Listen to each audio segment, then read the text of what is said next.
is going on, everybody? Welcome back to another late night in the BrewLab with me, Lone Fox, your Brewmaster-in-Chief. And tonight, in the BrewLab, as promised, I'm coming at you with a rotation-proof version of Mono White that has been doing some good things for me on the ladder over the last couple of days. I have been taking it extremely casually. I'm not having that much fun, but I still do want to get into Mythic, you know, just because I haven't missed a season since the first time I got in. It's more of like a tradition than anything.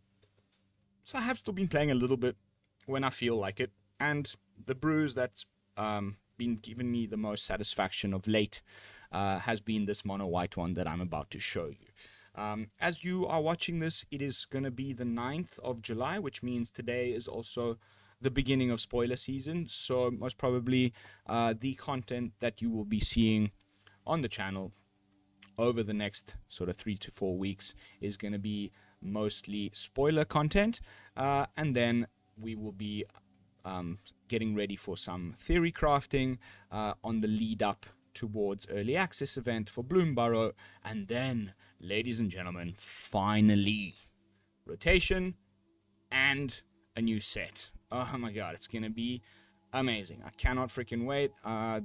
You know, I've enjoyed the break, not making as much content because I have been able to focus on my real work and things, but honestly, I miss doing this.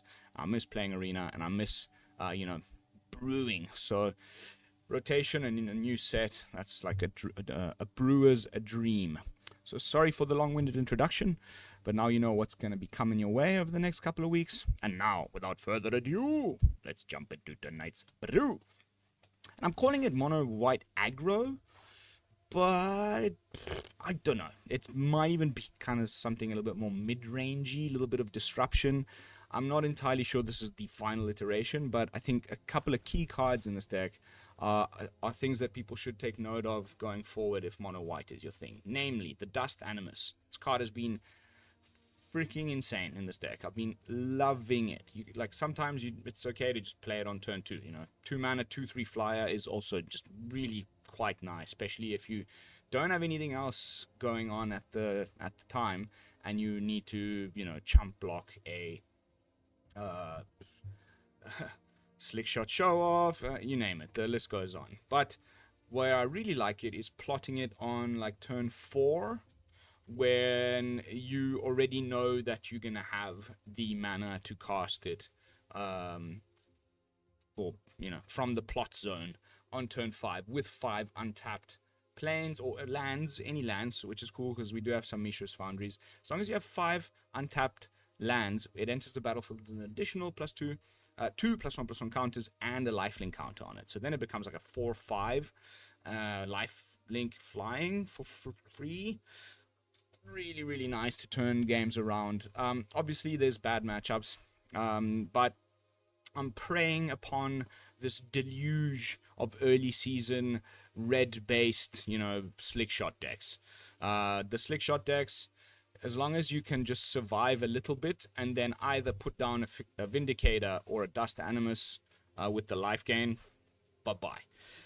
To ensure that we get there along the way, we have, you know, some disruption, namely in the form of Aven Interrupter, one of the second card that I really wanted to draw your eyes to, which is, you know, from the latest set in Standard.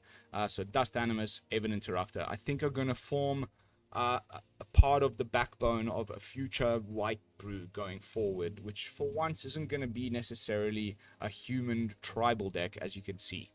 And I'm very certain that this is going to go in a different direction once the new set drops, because as you can see, we're also playing the cheeky house mouse, and I think maybe Boros mouse tribal. I don't know. Oh, there's so much that can happen in the next couple of weeks. I just can't wait.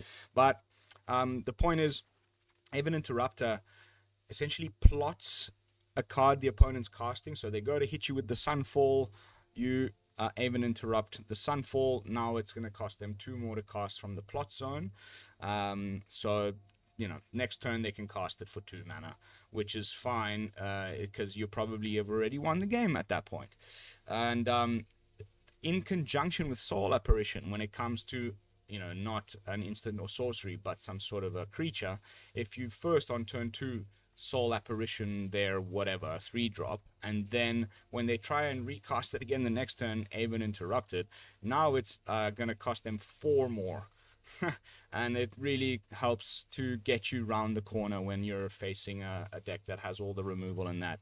Just enough time in a kind of tempo fashion to get you over the finish line. We've got some flash, these really do help, both of the flashy threats. We've got the battle cry from Sanguine Evangelist. We've got the adventure side of the cheeky house mouse here called Squeak By. We get a little extra oomph and unable to be blocked by creatures 3 or greater. We also got Surge of Salvation if we're like blocking black or red creatures, which is honestly the worst matchups. It's been, again, I can't wait to show you. We can occasionally draw some cards. Just bear in mind, it's everything from the Evangelist and the Interrupter down. It's only mana value 3 or less. For any sort of other card advantage, we're going to be using the Knight-Errant of Eos, where if you can tap down 4 creatures to convoke it, then you will be able to find yourself a Vindicator. And trust me, when you play the Vindicator, mono red, Boros, Gruul, any of the slick shot decks that splash another color, Rakdos, whatever, good luck getting around that. They're more often than not just a scoop. And that's the deck. Nothing crazy. It is a very early version 1. The 1 edition that I just recently made, I took out the Sky something. Oh my god, what's his name? Soldier. Warden of the Inner Sky, and I replaced it with the House Mouse because I found myself hardly ever leveling it up. It doesn't quite feel the same way as a deck with like Boros Convoke. We also have some blood tokens, some map tokens, some other stuff to tap to grow it, and you don't really want to be tapping your creatures, you want to be attacking the opponent. So I ended up taking out the Warden and putting in the cheeky House Mouse, which is a 2/1 alongside the Recruitment Officer with this little bit of extra upside. And it ends up being more aggressive, and that's what I want. So let's see if it keeps doing the thing for me. I've just hit Diamond 2, so fingers crossed. Maybe we can get a nice half a tier to a tier during tonight's video footage. So let's jump into some games. Won't be a very long video. I do have some things to do. But I think probably today, after I stop recording, later tonight, I'll make the push into Mythic, just so it's done and dusted and I can just chill for the rest of the month and, test out my rotation-proof jank on the ladder at the highest levels for you guys. Ooh, hello, Ace.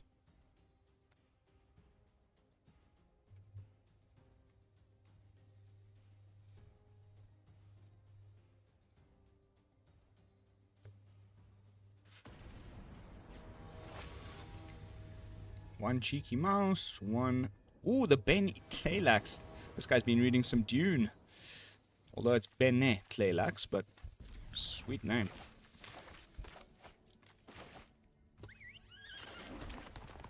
Sweet hand, too. There's so many options for the 2-drop starter. Okay, we got black in the house. Which means cut downs, go for the throats, temporary lockdown, sunfalls, you name it. Okay, he's just playing a life gain deck by the look of it. Another white source. I keep playing out the white sources first, just in case the next card I draw is the Phyrexian Vindicator, which is 4 white pips, just as the Obliterator is 4 black pips.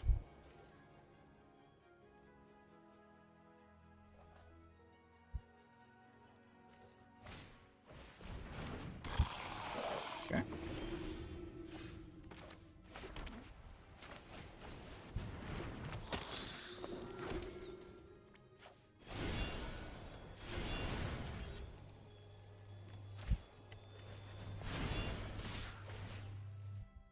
Let's go. He might even not block. because he wants to get the double life gain triggers when he plays his inevitable Voice of the Blessed. Okay. Cool, bro. Now we've got 2 battle cries. That's game. Unless you have a sweeper.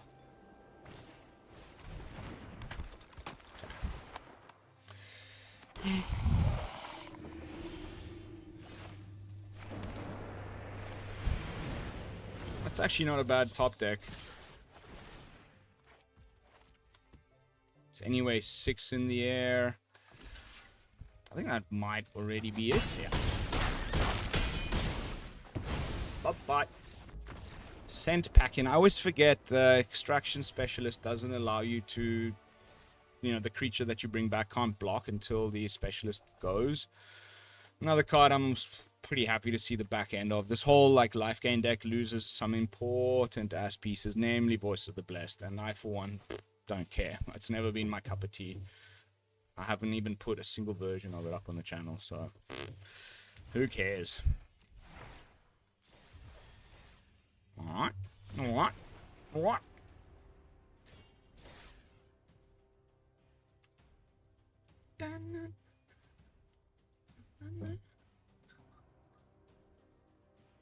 At one point I was 11. No, I was 13 and 2. Then I, you know, you can't always just imagine a keeper win rate like that ever. It's impossible. I was like 90 plus win rate. Now it's settled down to a sort of a more normal around 60 something, but like still impressive considering I only have Soul Apparition as like actual removal. Could be better. Could also be a lot worse. Now the question here is, do we hold on to Animus or do we plot it onto... Okay. It's like we're playing Convoke. So I think we probably play it on 2 and then Evangelist on 3. And then Convoke the Knight, right? Wouldn't that be doable? 1, 2, 3, 4. No, we'll need 1 extra mana. So we're not quite there yet. I think he's desperate for some red. Oh, I've also got a flyer. And it's got more toughness than your flyer.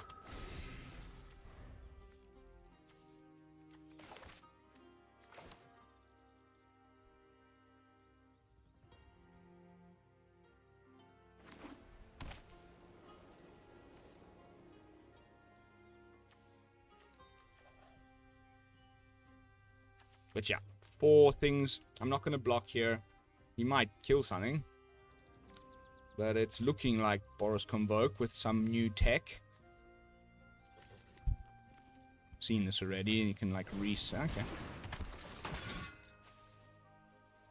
Okay. Only 2 Convoke is not too shabby.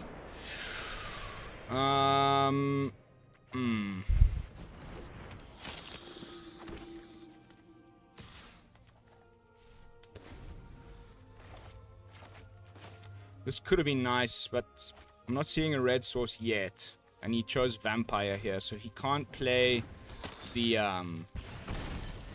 main card of the deck, which is that damn Imodane Recruiter. You got another Knight. Oh my lordy lord.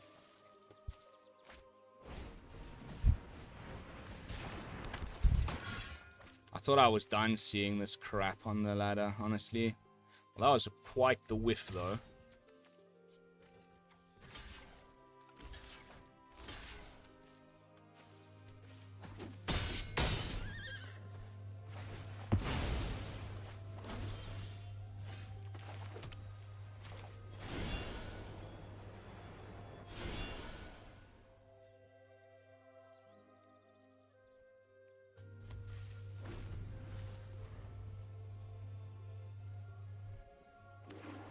Still no red for the guy.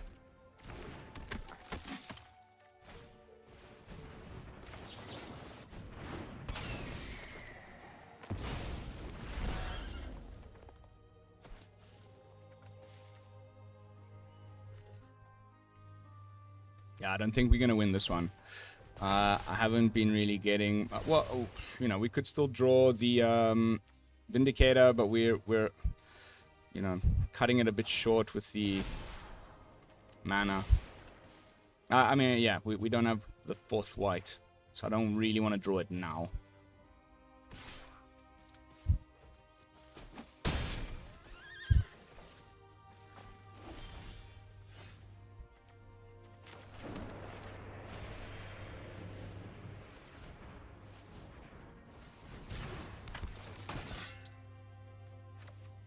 Hee hee. Okay. Pretty nice. We need one more one more white though, like now. If he draws the red land and plays the recruiter, I think we're just screwed.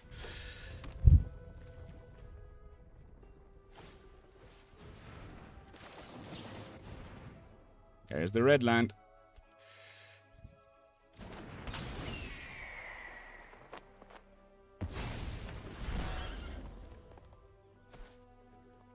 Recruiter.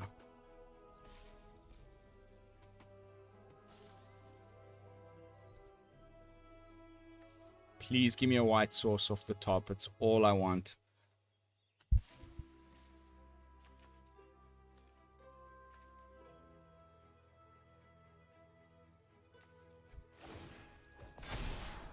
Well, not, yeah. It would also be quite nice to find a one of my what's it called again? Soul Apparition. This is going nowhere. Absolutely nowhere.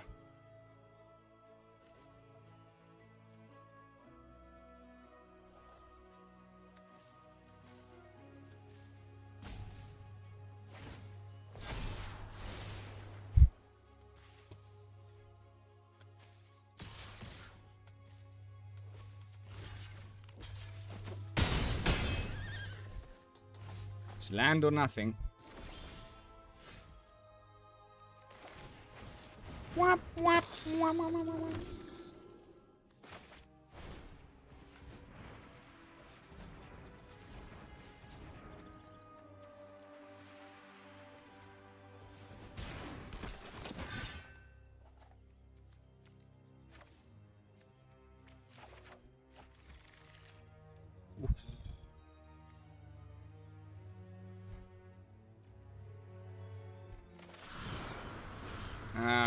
Yeah. Oh well. Next match. I think maybe we can. No, we don't have enough chump blockers. That's okay. Pity. Didn't quite get what we needed there. But almost. You win some and you lose some.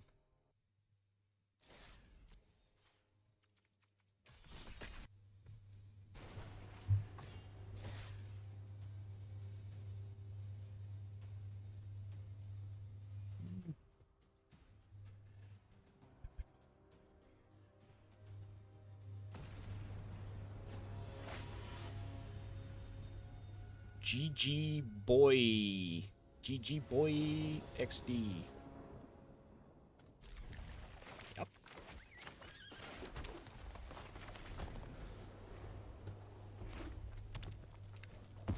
Okay. This is the deck I'm ready for.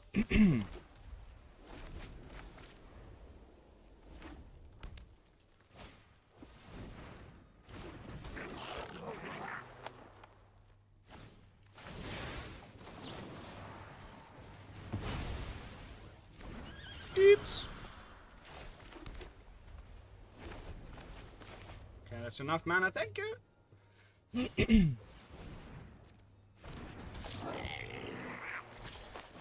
This is perfect.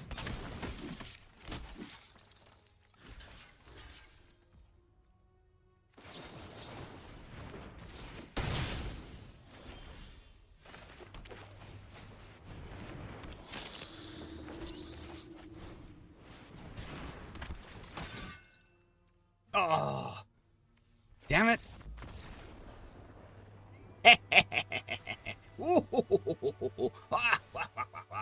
Sent packing. Off you go, my friend. The scourge of mono red. This is I'm personally thinking it's worse than the times of Ember Cleave and all of that. I've never seen this much mono red on any ladder. It's disgusting how much. Like, in best of one, of course, and for obvious reasons. I'm a proponent of it. My win rate on my red deck in the last 2 seasons is still above 70% in over 100 and something matches. Like, it's a little bit ridiculous. And like, yes, it will get worse without Kumano and play with fire, which is really all it loses, but not much worse. The deck is ridiculous. Like, I'm pretty good at playing this game, but I'm not world class or anything. And 70 plus win rate over 100 matches seems a little bit much to me. That is a fantastic mulligan, thank goodness, on the play. So not as nice as if it was on the draw, of course. Always feels a little worse to mulligan on the play. But things are going the right way. We get to showcase the Interrupter.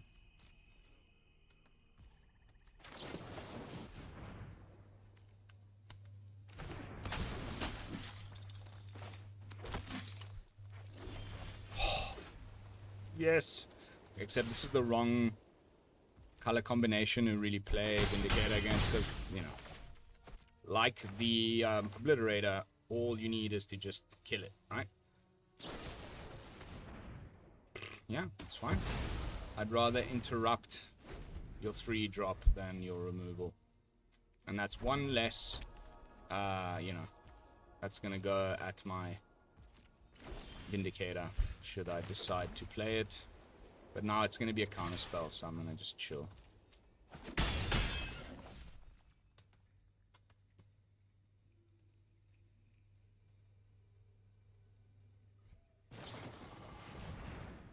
Fine. Also just fine. I'm hoping it's like Shieldred. What?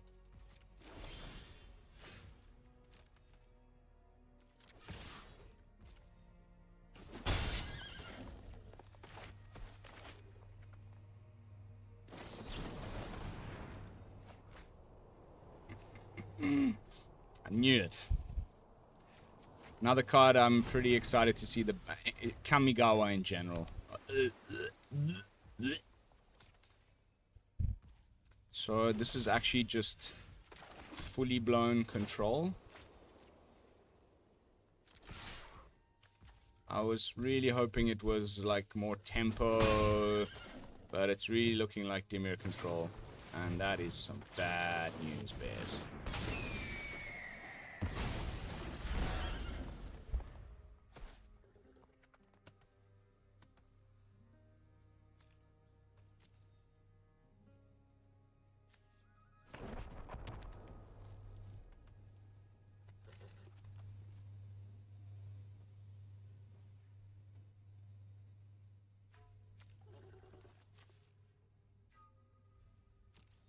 It's got the sweeper with, what's it called? Deadly cover-up.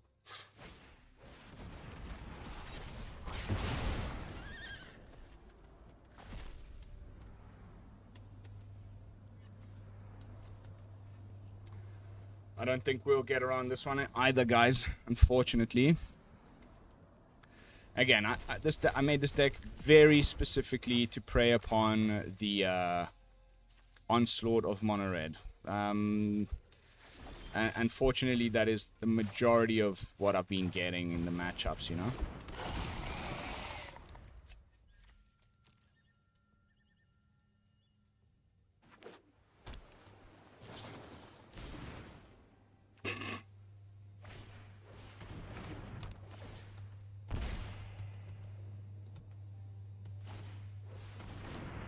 Okay. That's fine. Wow.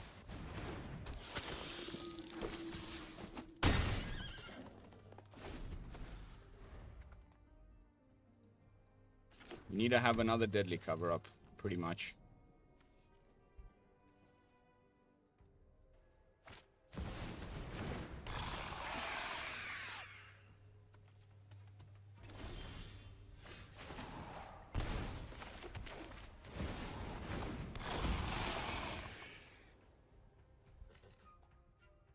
Block the Evangelist.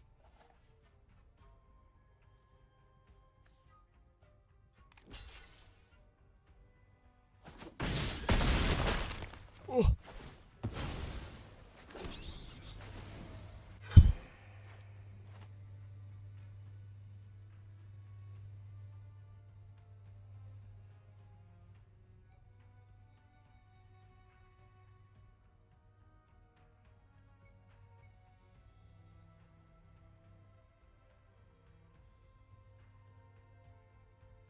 I tried this intimidation campaign in a Dimir deck. Seen better.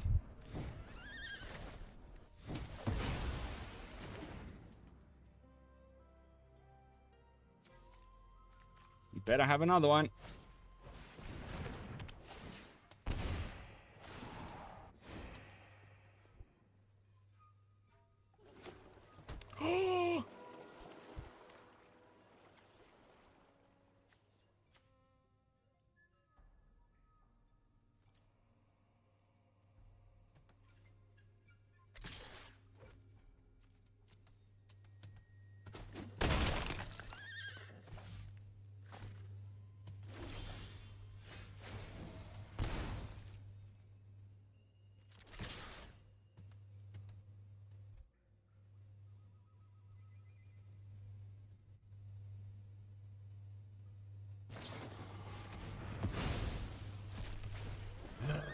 Dear God.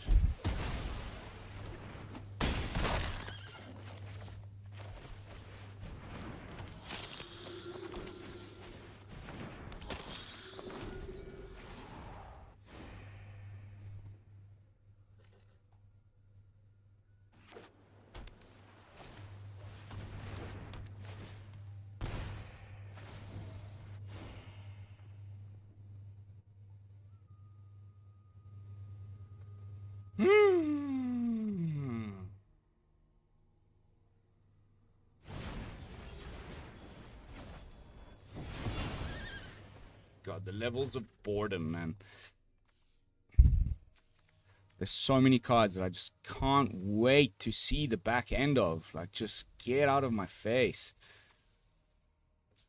For good. Deluge is right up there. Like, come on. It's only 3 weeks to go, people. Even less.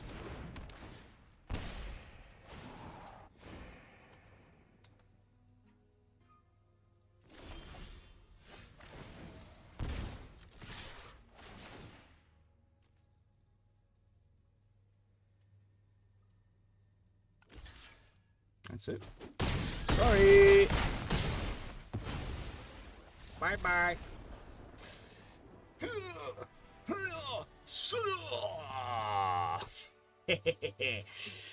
Wow, that was quite the battle. 2 sweepers. I like the idea, though. I really do. I think there's definitely going to be a deck like this. Dimir is my preferred control. If I'm going to be playing control, I'd rather play blue-black than white-blue, you know, for sure. So the fact that they printed Deadly Cover-Up, the removal just keeps getting better and better. There's a new removal spell we've already seen in Marrow's teaser. This, you know, the life gain, which is something that once March of Wretched Sorrows rotates, like that's one of the good reasons to play white in control decks, because you have ways to gain a bit of life when you're trying to like get back into the game.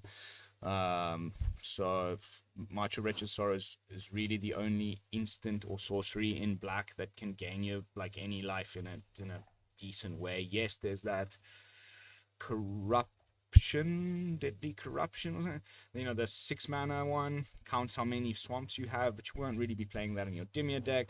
So then, like, my problem has always been that I get, like, before I can just round the corner, mono red runs me over and I can't get to my Deadly Cover-Up in turn or whatever. Now with like maybe a combination of Shelly and this, I quite like that actually. So may have to give that a whirl when I stop recording. We're 29 minutes in, and I think, ladies and gents, I'm going to call it a night. I do have to go and get some other things going in my life, so I'm going to quickly just show you some statistics We all know how much we love that.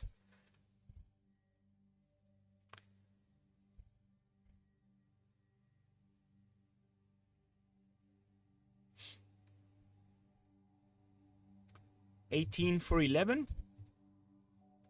Wait, I don't think it's picked up the most recent match.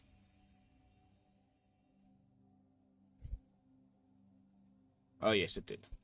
All right, so 3 for 1 in this run. 18 for 11 overall. Is that right? Yeah. I think that's a fairly good run, considering it's a rotation-proof brew before rotation happens. And really what I wanted to show you is the 6 for 3 against mono red. I'm pretty happy about that one. But that is going to have to be it for this video, guys. Thank you all so much for watching. We're just going to leave this on the screen as the last thing before I quit. I think the 2-drop slot's a little weak. There's so many alternatives.